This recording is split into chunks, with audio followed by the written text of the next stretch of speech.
तर दुसरीकडे विनायक राऊत यांनीही विश्वास व्यक्त केलेला आहे, दावा केलेला आहे। 2.5 लाखांच्या मताधिक्याने विजयी होणार असल्याचं विनायक राऊत यांनी म्हटलेलं आहे।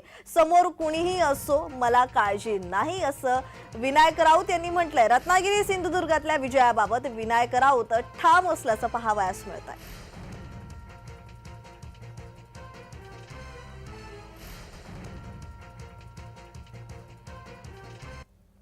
मी समोर कोण उमेदवार येईल याच्याबद्दल काळजीत अजिबात नाही आहे, चिंता ट्रेस अजिबात नाही आहे।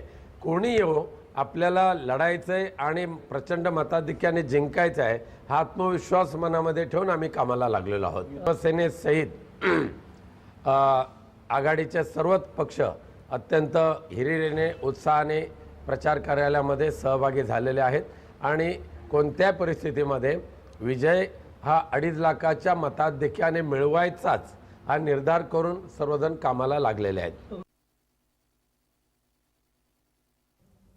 तर 2.5 लाखांच्या मताधिक्याने विजयी होणार असल्याचं विनायक राऊत यांनी म्हटलेलं आहे। समोर कुणीही असो मला काळजी नाही असंही विनायक राऊत म्हणालेले आहे। रत्नागिरी सिंधुदुर्गच्या जागेवरून अद्यापही मवियातही तिढा कायम आहे, महायुतीतही तिढा कायम आहे।